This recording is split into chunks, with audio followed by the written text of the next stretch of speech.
Hello all of U. ഇന്നത്തെ ഈ video session എന്തിനു വേണ്ടിയിട്ടാണെന്ന് പറഞ്ഞു കഴിഞ്ഞാൽ നമ്മൾ പൊതുവെ ഫൈനൽ അക്കൗണ്ട്സ് ഒക്കെ ഉണ്ടാക്കുമ്പോൾ വളരെ ഇമ്പോർട്ടന്റ് ആയിട്ടുള്ള ഒരു അഡ്ജസ്റ്റ്മെന്റ് ആണ് ഡെപ്റ്ററുടെ അഡ്ജസ്റ്റ്മെന്റ് ആയിട്ട് വരിക. ഈ ഡെപ്റ്റർ എന്ന് പറയുന്നത് നമ്മളെ സംബന്ധിച്ചിടത്തോളം ഒരു അസറ്റ് ആണ്, അസറ്റ് സൈഡ് വരുന്നത്. എല്ലാപ്പോഴും നമുക്ക് ഡെപ്റ്ററുടെ വാല്യൂ ഫൈനൽ അക്കൗണ്ട്സിൽ തന്നിട്ടുണ്ടാവണം എന്ന് നിർബന്ധമില്ല. At certain circumstances one of the adjustment ആയിട്ട് ഡെപ്റ്റർ കണ്ടുപിടിക്കാൻ പറയും.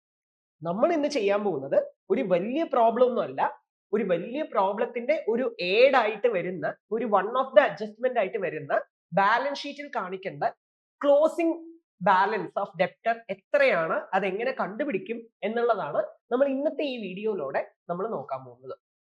So let's start the question. Calculate closing balance of debtor from the following. നമ്മുടെ അടുത്ത് ക്ലോസിംഗ് ബാലൻസ് ആയിട്ട് ഡെപ്റ്റേഴ്സ് എത്രയുണ്ടെന്ന് കണ്ടുപിടിക്കാനാണ് ഈ ചോദ്യത്തിൽ പറയുന്നത്. നമുക്ക് ഒരുപാട് ഡീറ്റെയിൽസ് തന്നിട്ടുണ്ട്. അത് ഏതൊക്കെയാണെന്ന് നമുക്കൊന്ന് ഗോ ത്രൂ ചെയ്യാം. Opening balance of debtors 3 lakh. തുടങ്ങുമ്പോൾ നമ്മുടെ ഡെപ്റ്റേഴ്സ് ആയിട്ട് 3 lakh റുപ്പി ഉണ്ട്. Check received 12,50,000. നമുക്ക് അവരുടെ നിന്ന് ചെക്ക് കിട്ടിയിട്ടുണ്ടാവും. പർച്ചേസ് റിട്ടേൺ 80,000 എന്ന് പറഞ്ഞിട്ടുണ്ട്. Cheque dishonoured 60,000. Provision for bad ഡെപ്റ്റ് 40,000. Total sale 20 lakh. അതിൽ cash sale 20%. Discount allowed 1 lakh. Bad ഡെപ്റ്റ് റിക്കവേർഡ് 90,000. Bad debts 20,000. ഇത്രയും ഡീറ്റെയിൽ ആണ് നമുക്ക് തന്നിരിക്കുന്നത്. നമുക്ക് ഇത്രയും ഡീറ്റെയിൽ തന്നു എന്ന് പറഞ്ഞിട്ട് ഈ തരുന്ന എല്ലാ ഡീറ്റെയിൽസും നമ്മൾ ഡെപ്റ്റർ കണ്ടുപിടിക്കാൻ ഉപയോഗിക്കണോ എന്നുള്ളത് ഒരു ക്വസ്റ്റ്യൻ മാർക്ക് തന്നെയാണ്. നമുക്ക് എല്ലാവർക്കും അറിയാം ഡെപ്റ്റർ എന്ന് പറയുന്നത് ഒരു അസറ്റ് ആണ്. ഈ ഡെപ്റ്റർ എന്ന് പറയുന്നത് എപ്പോഴാ റൈസ് ആവുക? ക്രെഡിറ്റ് സെയിൽ നടക്കുമ്പോൾ അല്ലെ.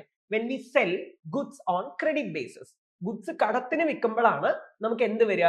ഡെപ്റ്റർ വരിക അല്ലെ. അപ്പോ ഈ ഗുഡ്സ് കടത്തിന് വിറ്റ് കഴിഞ്ഞാൽ എന്താ ജേർണൽ എൻട്രി വരിക?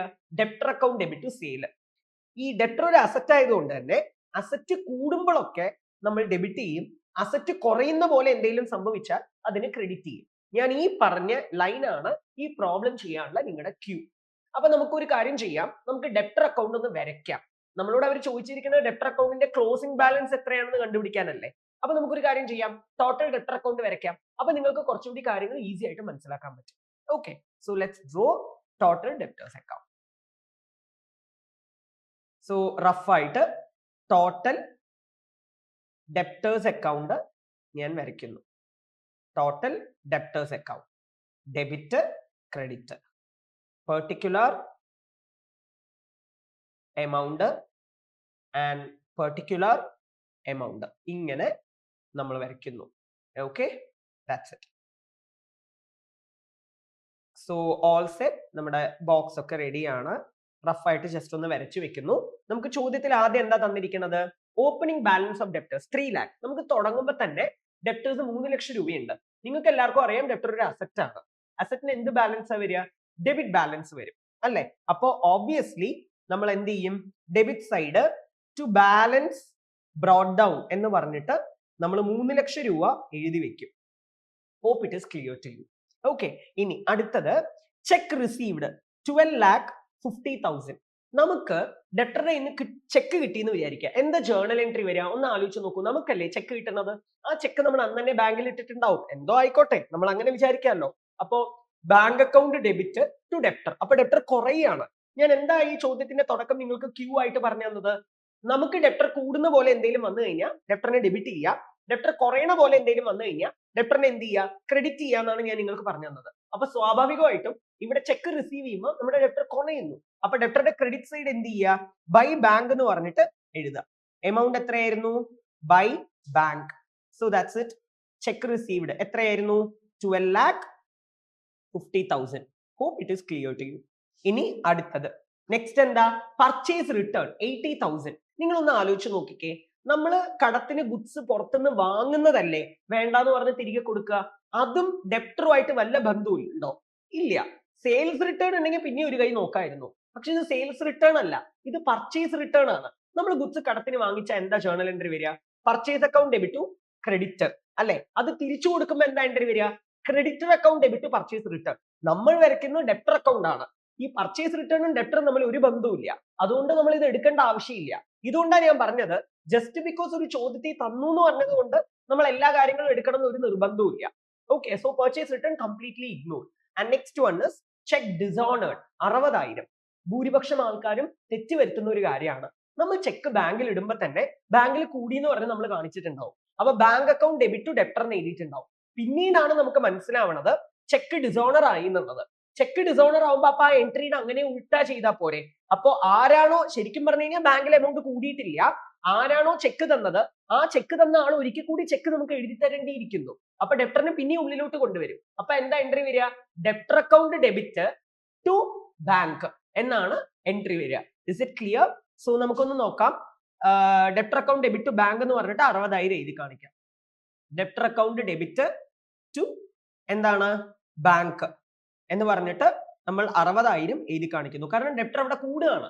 കാരണം നമുക്ക് തന്ന ചെക്ക് നമ്മൾ ബാങ്കിൽ ഇട്ടു, ബാങ്കിൽ കൂടിയ പോലെ കാണിച്ചു, പക്ഷെ ഇൻ റിയാലിറ്റി ചെക്ക് അവിടെ വന്നിട്ടില്ല, ചെക്ക് ഡിസോണർ ആവുകയാണ്.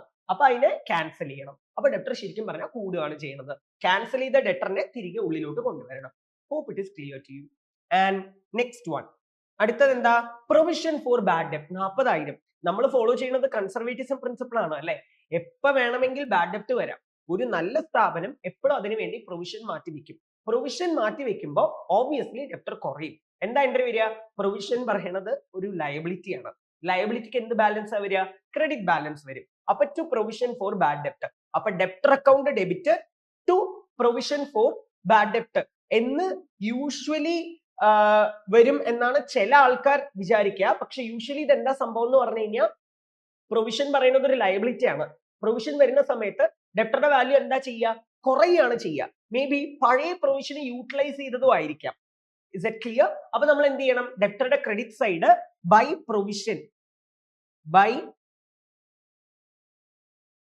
പ്രൊവിഷൻ എന്ന് പറഞ്ഞിട്ട് നമ്മൾ എന്ത് ചെയ്യണം? 40,000 നമ്മൾ എഴുതി വെക്കും. ബിക്കോസ് അത്രയും ചിലപ്പോൾ കിട്ടില്ല എന്നുള്ള ഒരു ഊഹമാണ്. നമ്മൾ കൺസർവേറ്റിസം പ്രിൻസിപ്പിൾ ആണ് നമ്മൾ അവിടെ ഫോളോ ചെയ്യുന്നത്. Hope it is clear to you. ഇനി അടുത്തത് ടോട്ടൽ സെയിൽ. നല്ലൊരു ക്വസ്റ്റ്യൻ ആണ്.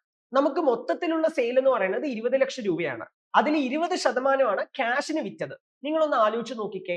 20 ലക്ഷത്തിന്റെ 20% എന്ന് പറഞ്ഞാൽ എത്ര വരും? ഏകദേശം 4 lakh വരും അല്ലെ. 4 ലക്ഷം രൂപയാണ് ക്യാഷിന് വിറ്റത്. പക്ഷേ അതിനർത്ഥം 16 ലക്ഷം രൂപ കടത്തിന് വിറ്റിട്ടുണ്ടെന്നല്ലേ അർത്ഥം.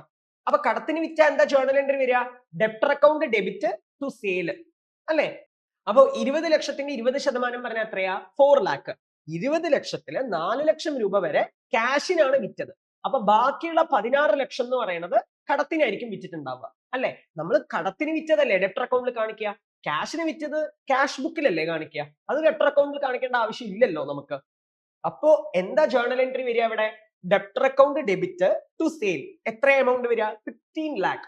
നമ്മൾ 4 lakh എടുക്കേണ്ട ആവശ്യമില്ല. 20 ലക്ഷം രൂപയില് 20% ക്യാഷിന് വിറ്റു. അപ്പൊ ബാക്കി 80% എന്തിനു വിറ്റത്? കടത്തിന് വിറ്റത്. കടത്തിന് വിറ്റ എന്താ ജേർണൽ എൻട്രി വരിക? Debtor account debit to sale. അപ്പൊ നേരെ ഡെപ്റ്റർ അക്കൗണ്ടിന്റെ ഡെബിറ്റ് സൈഡ് ടു സെയിൽ എന്ന് പറഞ്ഞിട്ട് ബ്രാക്കറ്റിൽ വേണമെങ്കിൽ നിങ്ങൾക്ക് മനസ്സിലാവാൻ വേണ്ടി ക്രെഡിറ്റ് എന്ന് എഴുതാം. അപ്പൊ 16 ലക്ഷം രൂപയ്ക്ക് നമ്മൾ എന്ത് ചെയ്തു? കടത്തിന് വിറ്റിട്ടുണ്ട്. ഇനി ഇവിടെ മനസ്സിലാക്കേണ്ട വേറൊരു കാര്യം എന്താന്ന് പറഞ്ഞു കഴിഞ്ഞാൽ ഡിസ്കൗണ്ട് അലൗഡ്. നിങ്ങളൊന്ന് ആലോചിച്ച് നോക്കിക്കേ. നമുക്ക് എപ്പോഴാണ് ഡിസ്കൗണ്ട് കിട്ടുക? നമ്മുടെ ഡെപ്റ്റർ നമുക്ക് കിട്ടുന്നത് നമ്മൾ കാശ് കൊടുക്കാൻ പോകുമ്പോൾ. ഇത് ഡിസ്കൗണ്ട് അലൗഡ് ആണ്. അപ്പൊ ഡിസ്കൗണ്ട് അലൗഡ് എന്ന് പറയുമ്പോൾ നമ്മൾ അങ്ങോട്ടേക്ക് ഡിസ്കൗണ്ട് അനുവദിച്ചു കൊടുത്തു. നമ്മൾ എപ്പോഴാണ് ഡിസ്കൗണ്ട് അങ്ങോട്ടേക്ക് അനുവദിച്ചു കൊടുക്കുക? നമുക്ക് ഇങ്ങോട്ടേക്ക് ക്യാഷോ ചെക്കോ തരുന്ന സമയത്തായിരിക്കും നമ്മൾ എന്ത് ചെയ്യുക? ഡിസ്കൗണ്ട് അനുവദിച്ചു കൊടുക്കുക. വിച്ച് മീൻസ് നമുക്ക് ഒരാൾ കാശ് കൊണ്ട് തന്നിട്ടുണ്ട് നമ്മുടെ ഡെപ്റ്റർ, അപ്പൊ നമ്മൾ ഡിസ്കൗണ്ട് അനുവദിച്ചു കൊടുത്തു. അപ്പൊ ഓബിയസ്ലി ഡെപ്റ്റർ കുറഞ്ഞു എന്നല്ലേ അർത്ഥം. ഡെപ്റ്റർ കുറയുന്ന സമയത്ത് ഡെപ്റ്ററുടെ ക്രെഡിറ്റ് സൈഡ് അല്ലേ എഴുതി കാണിക്കണ്ടേ. ഡിസ്കൗണ്ട് അലൗഡിന് മാത്രമായിട്ടൊരു ജേർണൽ എൻട്രി പറയാൻ പറഞ്ഞാൽ നിങ്ങൾ എന്താ പറയുക? Discount allowed account debit to debtor അല്ലേ. അപ്പൊ നേരെ ഡെപ്റ്റർ അക്കൗണ്ടിന്റെ credit side by discount allowed എന്ന് പറഞ്ഞിട്ട് നമ്മൾ എത്ര രൂപ എഴുതി കാണിക്കണം? അവിടെ എത്രയാ പറഞ്ഞിരിക്കണേ? 1 lakh. 1 ലക്ഷം രൂപ നമ്മൾ ഡിസ്കൗണ്ട് അനുവദിച്ചു കൊടുത്തു. മനസ്സിലായി എന്ന് വിചാരിക്കണം. ഇനി അടുത്തത് നെക്സ്റ്റ്, ബാഡ് ഡെപ്റ്റ് റിക്കവേർഡ് 90,000. ഇതും ഭൂരിപക്ഷം കുട്ടികളും തെറ്റിക്കാറുള്ള സംഭവം തന്നെയാണ്. ബാഡ് ഡെപ്റ്റ് വരുന്ന സമയത്ത് ഈ ബാഡ് ഡെപ്റ്റ് നമുക്കൊരു കാര്യം ചെയ്യാം. ഈ ബാഡ് ഡെപ്റ്റ് റിക്കവേർഡ് പഠിക്കുന്നതിന് മുന്നേ ചോദ്യത്തിൽ കാണുന്ന ബാഡ് ഡെപ്റ്റ് ആദ്യം പഠിക്കാം. ബാഡ് ഡെപ്റ്റ് എത്രയുണ്ട്? 20,000. ബാഡ് ഡെപ്റ്റ് പറഞ്ഞാൽ കാശ് കടം കൊടുത്തത്, കാശ് എന്നല്ല ഗുഡ്സ് കടം കൊടുത്തത് തിരിച്ചു കിട്ടാത്ത, നമുക്ക് അതിനു വേണ്ടി ക്യാഷ് കിട്ടാത്ത അവസ്ഥ. അപ്പോ അതിനെന്താ ജേർണൽ എൻട്രി വരിക? ബാഡ് ഡെപ്റ്റ് account debit to debtor account. ഇങ്ങനെയല്ല എൻട്രി വരിക. Bad debt account debit to debtor account. ഇനി ബാഡ് ഡെറ്റ് റിക്കവർ ആവുമ്പോൾ ഒട്ടുമിക്ക കുട്ടികൾ എന്താ കരുതാന്ന് അറിയൂ, നേരെ ഉൾട്ട ഇട്ടാ മതിയല്ലോ എന്ന് പറഞ്ഞിട്ട്, അല്ലെങ്കിൽ cash account debit to bad debt എന്ന് പറയും, അല്ലെങ്കിൽ cash account debit to debtor എന്ന് പറയും ചില ആൾക്കാർ. ഇതൊക്കെ തെറ്റാ. ഇതിനുള്ള എൻട്രി ആദ്യം ബാഡ് ഡെറ്റിന്റെ കാര്യം നോക്കാം. ബാഡ് ഡെറ്റ് എന്ന് പറയുമ്പോൾ bad debt account debit to debtor. അപ്പൊ ഡെപ്റ്ററുടെ ക്രെഡിറ്റ് സൈഡ് നമ്മൾ നേരെ ബൈ ബാഡ് ഡെപ്റ്റ് എന്ന് പറഞ്ഞിട്ട് നമുക്ക് 20,000 രൂപ നഷ്ടം വന്നു എന്ന് പറഞ്ഞ് നമ്മൾ കാണിച്ചു. അത് ഈ വർഷം വന്ന നഷ്ടം. നമ്മൾ പോയ വർഷം ചിലപ്പോൾ എഴുതി തള്ളിയ ഒരു സംഭവം നമുക്ക് ഈ വർഷം ക്യാഷ് ആയിട്ട് കിട്ടിയിട്ടുണ്ടാവും. അതാണ് ഈ 90,000 എന്ന് പറയുന്നത്. അപ്പൊ 90,000 നമുക്ക് കാശ് കിട്ടിയതല്ലേ പറയണത്. അപ്പൊ cash account debit to debtor എന്ന് എങ്ങനെ എഴുതാൻ പറ്റും? ബാഡ് ഡെറ്റ് പറഞ്ഞാൽ ഓൾറെഡി നമുക്ക് കിട്ടില്ല എന്ന് പറഞ്ഞ് എഴുതി തള്ളിയ സംഭവമാണ്. കിട്ടില്ല എന്ന് പറഞ്ഞ് എഴുതി തള്ളുമ്പോൾ നമ്മൾ എങ്ങനെ എൻട്രി എഴുതിയിട്ടുണ്ടാവുക? Bad debt account debit to debtor. അപ്പൊ ആ സമയത്ത് ഡെപ്റ്ററിനെ നമ്മൾ ഓൾറെഡി ക്യാൻസൽ ആക്കിയിട്ടുണ്ടാവും. എന്നിട്ട് ഇപ്പൊ കാശ് കിട്ടുമ്പോൾ പിന്നെയും cash account debtor to debtor എന്ന് എഴുതിയാൽ ഡെപ്റ്ററിന് 2 പ്രാവശ്യം ക്രെഡിറ്റ് ചെയ്യണ പോലെ ആവില്ലേ? അപ്പോ അങ്ങനത്തെ ഒരു സംഭവം നമ്മൾ എന്ത് ചെയ്യാൻ പാടില്ല, തെറ്റായിട്ട് വരുത്താൻ പാടില്ല. ഞാൻ പറഞ്ഞു വരുന്ന കാര്യം എന്താന്ന് വെച്ച് കഴിഞ്ഞാൽ, ബാഡ് ഡെപ്റ്റ് എന്ന് പറയുന്നത് റൈറ്റ് ഓഫ് ചെയ്യുമ്പോൾ എൻട്രി എന്താ വരിക? ബാഡ് ഡെപ്റ്റ് account debit to debtor. Clear to you? But ആ ബാഡ് ഡെപ്റ്റ് റിക്കവർ ആവുമ്പോൾ cash account debit to debtor എന്ന് എഴുതിയ ഡെപ്റ്റർ പിന്നെയും ക്രെഡിറ്റ് അല്ലേ ആവുന്നത്? ഡെപ്റ്ററിനെ ഓൾറെഡി ക്യാൻസൽ ചെയ്ത് കഴിഞ്ഞു. ക്യാൻസൽ ചെയ്ത ഒരാളെ പിന്നെയും ക്യാൻസൽ ചെയ്യേണ്ട ആവശ്യമില്ലല്ലോ. അപ്പോ ബാഡ് ഡെപ്റ്റ് റിക്കവർ ചെയ്യുമ്പോൾ cash account debit to bad ഡെപ്റ്റ് റിക്കവേർഡ് എന്നാണ് എഴുതേണ്ടത്. ഈ ബാഡ് ഡെപ്റ്റ് റിക്കവേർഡ് എന്ന് പറയുന്നത് ഒരു ഗെയിൻ ആണ്. കാരണം എന്താന്ന് വെച്ച് കഴിഞ്ഞാൽ നഷ്ടമാണ്, നമുക്ക് ഒരിക്കലും തിരിച്ചു കിട്ടില്ല എന്ന് പറഞ്ഞ സംഭവം എഴുതി തള്ളിയതിനു ശേഷം നമ്മൾ പ്രതീക്ഷിക്കാതിരിക്കുന്ന സമയത്ത് ഒരാൾ കാശ് കൊണ്ട് തരുന്നു. അപ്പൊ അത് നമ്മുടെ ഗെയിൻ ആണ്, എക്സ്ട്രാ ബോണസ് പോലെയാണ്. അപ്പൊ അതിനെ cash account debit to bad ഡെപ്റ്റ് എന്നൊന്നും പറയരുത്. Cash account debit to bad ഡെപ്റ്റ് recovered. You heard me right. നമ്മൾ വരയ്ക്കുന്ന അക്കൗണ്ട് ഏതാ? ഡെപ്റ്റർ അക്കൗണ്ട് ആണ് അല്ലെ?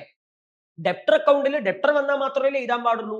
ഞാൻ ഈ പറഞ്ഞ എൻട്രിയിൽ cash account debit to bad ഡെപ്റ്റ് റിക്കവേർഡ് എന്നല്ലേ വന്നത്. അപ്പൊ അത് എടുക്കേണ്ട ആവശ്യമുണ്ടോ? ഒട്ടും എടുക്കേണ്ട ആവശ്യമില്ല. അപ്പൊ അതും ഇഗ്നോർ ചെയ്യാം. ചുരുക്കം പറഞ്ഞാൽ ഈ ചോദ്യത്തിൽ പർച്ചേസ് റിട്ടേണും എടുക്കേണ്ട ആവശ്യമില്ല, ബാഡ് ഡെപ്റ്റ് റിക്കവേർഡും എടുക്കേണ്ട ആവശ്യമില്ല. അപ്പൊ ചോദ്യത്തിൽ തന്ന എല്ലാ കാര്യങ്ങളും നമ്മൾ എടുത്തു. ഒന്ന് പെട്ടെന്ന് നമുക്കൊന്ന് ക്വിക്ക് റീക്യാപ്പ് ചെയ്തിട്ട് ക്ലോസിംഗ് ബാലൻസ് ഓഫ് ഡെപ്റ്റർ എത്രയാണെന്ന് കണ്ടുപിടിക്കാം. തുടക്കത്തിൽ തന്നെ ചോദ്യത്തിൽ opening balance of debtor 3 lakh ആണെന്ന് പറഞ്ഞു തന്നിട്ടുണ്ട്. നമുക്ക് ചെക്ക് കിട്ടിയിട്ടുണ്ട്. ചെക്ക് കിട്ടി എന്ന് പറയുമ്പോൾ bank account debit to debtor, ഡെപ്റ്ററിന്റെ ക്രെഡിറ്റ് സൈഡ്. പർച്ചേസ് റിട്ടേൺ, നമ്മൾ കടത്തിന് ഗുഡ്സ് വാങ്ങിച്ചത് വേണ്ട പറഞ്ഞ് അവർക്ക് തിരിച്ചു കൊടുക്കുമ്പോഴാണ് പർച്ചേസ് റിട്ടേൺ വരിക. പർച്ചേസ് റിട്ടേൺ അപ്പോ ഡെപ്റ്ററുമായിട്ട് ഒരു ബന്ധവും ഇല്ല. അപ്പൊ കംപ്ലീറ്റ്ലി ഇഗ്നോർ. ചെക്ക് ഡിസോണേർഡ്, നമ്മൾ ബാങ്കിൽ ഇട്ട ചെക്ക് ഡിസോണർ ആയി എന്ന് പറയുമ്പോൾ നമുക്ക് ആരാണോ ചെക്ക് തന്നത് ആ ചെക്ക് തന്ന ആള് ഒരിക്കൽ കൂടി ചെക്ക് എഴുതി തരേണ്ടിയിരിക്കുന്നു. അപ്പൊ എന്താണ്? Debtor account debit to bank 60,000. Provision for bad debtor. Provision നമ്മൾ മാറ്റി വെക്കുമ്പോ ഡെപ്റ്റർ കുറയാണ് ചെയ്യുക. എന്ന് വെച്ചാൽ ഡെപ്റ്റർ എന്ന് പറയുന്ന സംഭവം കുറഞ്ഞു പോകുന്നതിന് കാരണം എന്താന്ന് പറഞ്ഞു കഴിഞ്ഞാൽ കൺസർവേറ്റിസം പ്രിൻസിപ്പിൾ. എപ്പോ വേണമെങ്കിൽ നമുക്ക് ബാഡ് ഡെപ്റ്റ് വരാൻ സാധ്യതയുണ്ട്. അപ്പൊ അതിനുവേണ്ടി ഒരു സേഫ് ഗാർഡ് പ്രൊസീജിയർ ആയിട്ട് നമ്മൾ പ്രൊവിഷൻ മാറ്റി വെക്കുന്നേ ഉള്ളൂ. And total sale 20 lakh. 20 lakhന്റെ 20% ആണ് ക്യാഷ് സെയിൽ. അപ്പൊ ബാക്കി 80% ആണ് എന്ത്? Credit sale. അപ്പോ 16 lakh എന്ന് പറയുന്നതാണ് നമ്മുടെ ക്രെഡിറ്റ് സെയിൽ. ക്രെഡിറ്റ് സെയിൽ വരുമ്പോൾ എന്താ ജേർണൽ എൻട്രി വരിക? Debtor account debit to sale. അപ്പൊ ഡെപ്റ്ററിന്റെ ഡെബിറ്റ് സൈഡ് ടു സെയിൽ എന്ന് പറഞ്ഞ് എഴുതി. ആൻഡ് ഡിസ്കൗണ്ട് അലൗ, നമ്മൾ എപ്പോഴാണ് ഒരാൾക്ക് ഡിസ്കൗണ്ട് കൊടുക്കുക? നമുക്ക് ഇങ്ങോട്ടേക്ക് കാശ് കിട്ടുമ്പോൾ അല്ലെ? അപ്പോ ക്യാഷ് ഇവിടെ എഴുതേണ്ട ആവശ്യമില്ല. ഡിസ്കൗണ്ട് അലൗഡിന് മാത്രമായിട്ട് ഒരു ജേർണൽ എൻട്രി പറഞ്ഞാൽ എങ്ങനെ പറയും? Discount allowed account debit to debtor. And bad ഡെപ്റ്റ് റിക്കവേർഡ് ഒട്ടും ഇവിടെ എഴുതേണ്ട ആവശ്യമില്ല. കാരണം ബാഡ് ഡെപ്റ്റ് റിക്കവേർഡ് എന്ന് പറയുമ്പോൾ വരുന്ന entry cash account debit to bad ഡെപ്റ്റ് റിക്കവേർഡ്. ആൻഡ് ബാഡ് ഡെപ്റ്റ് വരുന്നത് റിട്ടേൺ ഓഫ് ബാഡ് ഡെപ്റ്റ് അക്കൗണ്ട് ഡെബിറ്റ് ടു ഡെപ്റ്റർ. അപ്പൊ ഡെപ്റ്ററുടെ ക്രെഡിറ്റ് സൈഡ് ബാഡ് ഡെപ്റ്റ് എന്ന് എഴുതണം. അപ്പൊ ഇത്രയും കാര്യങ്ങൾ നമ്മൾ ചെയ്തു കഴിഞ്ഞു. ഇനി നമ്മുടെ അൾട്ടിമേറ്റ് ഉദ്ദേശം എന്ന് പറയുന്നത് എന്താ? ക്ലോസിംഗ് ബാലൻസ് എത്രയുണ്ടെന്ന് കണ്ടുപിടിക്കണം. കുറച്ച് സ്ഥലമൊക്കെ വിട്ടിട്ട് റഫ് ആയിട്ട് 2 സൈഡും ഞാൻ പ്രോബ്ലം ചെയ്യുമ്പോൾ തന്നെ എന്റെ ഒപ്പം നിങ്ങളും ഇതൊന്ന് ചെയ്തു നോക്കുക. ആദ്യം ഡെബിറ്റ് സൈഡ് എന്ത് ചെയ്യുക? ടോട്ടൽ ചെയ്യുക. ഡെബിറ്റ് സൈഡ് ടോട്ടൽ ചെയ്താൽ എത്ര എമൗണ്ട് വരുന്ന നോക്കാം നമുക്ക്. ഡെബിറ്റ് സൈഡ് ഏതൊക്കെ ഉണ്ട്? 3 lakh ഉണ്ട് നമുക്ക്. 3 lakh പ്ലസ് 60,000 പ്ലസ് 16 lakh ഉണ്ട് നമുക്ക് അല്ലെ? 16 lakh ചെയ്യുമ്പോൾ 19,60,000 വരും. നമുക്ക് ഡെബിറ്റ് സൈഡ് വരുന്ന എമൗണ്ട് 19,60,60,000 ആണ് വരുന്നത്. ക്രെഡിറ്റ് സൈഡ് എന്തായാലും അത്ര എമൗണ്ട് വരുന്നുണ്ടോ നമുക്കൊന്ന് നോക്കിയാലോ. 12,50,000 ഉണ്ട്. താഴെ ഒരു 1 ലക്ഷം രൂപയുണ്ട്. അപ്പൊ 13,50,000 ആയി. 13,50,000 പ്ലസ് 40,000 എന്ന് പറയുമ്പോൾ 13,90,000 ആയി അല്ലെ? പ്ലസ് ഒരു 20,000 ചെയ്യുമ്പോൾ നമുക്ക് കിട്ടുന്ന ആൻസർ 14,10,000 ആണ്. അപ്പൊ ക്രെഡിറ്റ് സൈഡ് വെറും 14,10,000 മാത്രമേ നമുക്ക് ആയിട്ടുള്ളൂ. പക്ഷെ ഡെബിറ്റ് സൈഡ് കൂടുതലുണ്ട്. അപ്പൊ രണ്ടും തമ്മിലുള്ള വ്യത്യാസം എടുക്കാം നമുക്ക്. 19,60,000 മൈനസ് 14,10,000 ചെയ്യുമ്പോൾ നമുക്ക് 5,50,000 ബാലൻസ് ആയിട്ട് കിട്ടും. ആൻഡ് അതാണ് നമ്മുടെ ക്ലോസിംഗ് ബാലൻസ് ഓഫ് ഡെപ്റ്റേഴ്സ്. അപ്പൊ ഇത്രയും ആൾക്കാര് നമുക്ക് കാശ് ഇനിയും തിരിച്ചു തരാനുണ്ട് എന്ന് അർത്ഥം. ഇപ്പോഴും നമുക്ക് ഡെബിറ്റ് ബാലൻസ് തന്നെയാണ്. ഡെബിറ്റ് സൈഡ് കൂടുതലായതുകൊണ്ട് ക്രെഡിറ്റ് സൈഡ് നമ്മൾ ബാലൻസ് ഇട്ടു, എളുപ്പം. So whenever you are asked to find out closing balance of debtors, you are supposed to draw a total debtors account. ഈ ഒരു ചോദ്യം നമ്മൾ ചെയ്തതിന്റെ പിന്നിലുള്ള ഉദ്ദേശം എന്ന് പറയുന്നത് ഫൈനൽ അക്കൗണ്ട്സിന് ബാലൻസ് ഷീറ്റ് പ്രിപ്പയർ ചെയ്യുമ്പോൾ ഇപ്പോഴത്തെ വാല്യൂ ഓഫ് ഡെപ്റ്റർ എത്രയാണെന്ന് കണ്ടുപിടിക്കാൻ ചിലപ്പോൾ അവർ ഡയറക്റ്റ് ആയിട്ട് ചോദ്യം തരണമെന്നില്ല. അങ്ങനത്തെ സാഹചര്യത്തിൽ നമ്മൾ ഡെപ്റ്റർ അക്കൗണ്ട് വരച്ച് നമ്മൾ ഇത് കണ്ടുപിടിക്കാവുന്നതാണ്. Thank you so much.